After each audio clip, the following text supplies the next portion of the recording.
ಮಾತಾಡ್ಲಿಕ್ಕೆ ಹೋಗಲ್ಲ. ಮಕ್ಕಳೇ, ಒಂದು ಮಾತಂತೂ ನಿಜ, ಎಲ್ಲರೂ ಇಲ್ಲಿ ಗೆಲ್ಬೇಕಂತಾನೆ ಬಂದಿರ್ತೀವಿ. ಆದ್ರೆ ಎಲ್ಲ ಗೆಲ್ಲಿಕ್ ಸಾಧ್ಯ ಇಲ್ಲ. 1 ಪಾಯಿಂಟ್ 2 ಪಾಯಿಂಟ್ ನೀವು ಸೋತಿರ್ತೀರ. ಆದ್ರೆ ಮುಂದಿನ ದಿನಗಳಲ್ಲಿ ನೀವು ಗೆಲ್ತೀರ. ಅದರಿಂದ ಯಾರು ಇಲ್ಲಿ ಬಂದಿರುವಂತ ಮಕ್ಕಳು ಯಾರು ಬೇಜಾರು ಮಾಡ್ಕೋಬಾರ್ದು. ಸೋಲಿ ಗೆಲ್ಲಿ ನಿಮ್ ಶಿಕ್ಷಕ ಎಲ್ಲ ಆ ಒಂದು ಇದರಲ್ಲಿ ಸಂತೋಷದಿಂದ ತಾವು ಅದನ್ನು ಒಪ್ಪಿಕೊಂಡು ಇವಾಗ ಏನು ಪ್ರಮಾಣ ವಚನ ಮಾಡಿದ್ದೀರಿ ಅದರಂತೆ ತಾವೆಲ್ಲ ನಡ್ಕೊಂಡು ನಮ್ಮ BCಹಳ್ಳಿ ಗ್ರಾಮಕ್ಕೆ ತಾವು ಹೆಸರು ಕೊಡಬೇಕು. ಇಲ್ಲಿ ಯಾವುದೇ ಒಂದು ಬೇಜಾರಿಲ್ಲದೆ ನೀವು ಹೋಗ್ಬೇಕು ಮಕ್ಕಳೇ ಅಂತ ಹೇಳ್ತಾ, ಈ ಒಂದು ಸಂದರ್ಭದಲ್ಲಿ ಮಕ್ಕಳೇ ನೀವೆಲ್ಲ ಚಿಕ್ಕವರಿದ್ದೀರಿ. ನೀವೆಲ್ಲ ಇವತ್ತು ನಾವು ವಾತಾವರಣ ನೋಡಿದ್ವಿ. ಇವತ್ತು ನಾವೊಂದು ಮಾತು ಹೇಳಲೇಬೇಕು. ಈ ಪುಟಾಣಿ ತಲೆಗೆ ಆ ವಿಷಯ ಹೋಗ್ಬೇಕು ಅಂತ ಈ ಮಾತು ಹೇಳ್ತಾ ಇದ್ದೀನಿ ನಾನು.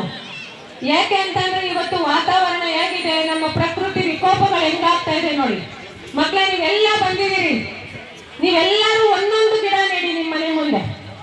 ಯಾಕೆ ಹೇಳ್ತಿದ್ದೀನಿ ಅಂದ್ರೆ ನಿಮ್ಮ ಈ ಚಿಕ್ಕ ಒಂದು ಪುಟ್ಟ ತಲೆಯಲ್ಲಿ ಆ ವಿಷಯ ಹೋಗ್ಬೇಕಾಗತ್ತೆ. ಇವತ್ತು ಪ್ರತಿಯೊಬ್ರು ಕೂಡ ಇಲ್ಲಿ ಬಂದಿರೋರು ಮಕ್ಕಳೇ ನೀವೆಲ್ಲ ನೆಡ್ತೀರಿ ತಾನೇ? ನಿಮ್ಮ ಅಪ್ಪ ಅಮ್ಮಂಗೆ ಹೇಳಿ ಒಂದೊಂದು ಗಿಡ ನೆಡ್ತೀರಾ?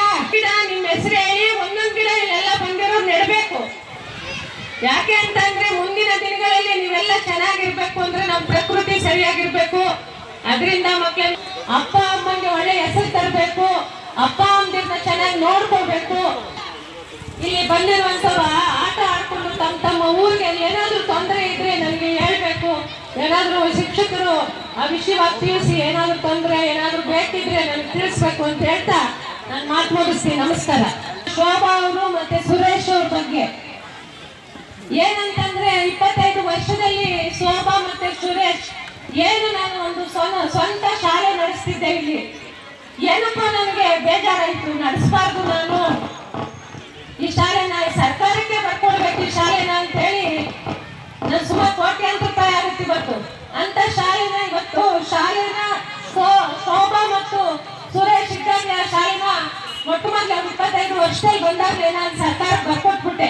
ಬಿಲ್ಡಿಂಗ್ ಸಹಿತವಾಗಿ ಬರ್ಕೊಟ್ಟೆ ಈ ಊರಿನಲ್ಲಿ. ಆ ಶೋಭಾ ಮತ್ತೆ ಸುರೇಶ್ ಇವತ್ತು ನಮ್ಮ ಊರಲ್ಲಿ ತುಂಬಾ ತಿರುಪಡ್ತಿದ್ರು. ಅವ್ರು ನಿಜವಾಗ್ಲೂ ಅವತ್ತಿಲ್ಲದೆ ಇದ್ರೆ ನಮ್ಮ ಶಾಲೆ ಇಷ್ಟೊಂದು ಚೆನ್ನಾಗಿ ನಡೀತಾ ಇರಲಿಲ್ಲ ಅಂತ ಸಂದರ್ಭದಲ್ಲಿ ಹೇಳ್ತೀವಿ. ಸುರೇಶ್ ಅವರು ಶೋಭಾ ಅವರು ಇವತ್ತು ಮನೆಗೂ ಸುರೇಶ್ ಅವರು ಶೋಭಾ ಇರುವಂತ ಸುನೀತಾ ಅವ್ರು ಹೇಗೆ ಗೊತ್ತೋ, ಸುನೀತಮ್ಮ ಹೆಂಗ್ ಗೊತ್ತೋ, ಮಕ್ಕಳಿಗೆ ಶೋಭಾ ಸುರೇಶ್ ಅನ್ನೋರು ಹಾಗೆ ಗೊತ್ತಿದೆ. ನಾನು ಯಾಕೆ ಮಾತು ಹೇಳ್ತೀನಿ ಅಂದ್ರೆ ನಮ್ಗೆ ಏನೇ ಕೆಲಸ ಮಾಡಿದ್ರು ನಾವು ಬದ್ಧತೆ ಇರಬೇಕು. ಕಮಿಟ್ಮೆಂಟ್ ಅಂತೀವಲ್ಲ, ಕಮಿಟ್ಮೆಂಟ್ ಇದ್ದಾಗ ನಾವೆಲ್ಲ ಕೆಲಸಗಳು ಚೆನ್ನಾಗಾಗುತ್ತೆ. ನಾವು ತುಂಬಾನೇ ಸ್ವಾರ್ಥರಾಗ್ಬಿಟ್ರೆ ಕಷ್ಟ. ಅದರಿಂದ ಮಕ್ಕಳೇ ಈ ವಿಷಯ ತಿಳಿಸ್ಬೇಕಾಗಿತ್ತು. ನಾನು ಮಾತಾಡುವಾಗ ಮರ್ತ್ಕೊಂಡೆ. ದಯವಿಟ್ಟು ಎಲ್ಲರೂ ಬದ್ಧತೆಯಿಂದ ಕೆಲಸ ಮಾಡಿ ಅಂತ ಇರೋರಿಗೆಲ್ಲ ನಮ್ಮ ಮತ್ತೊಮ್ಮೆ ಕೇಳ್ಕೊಂಡು ಮಾತು ಮುಗಿಸ್ತೀವಿ.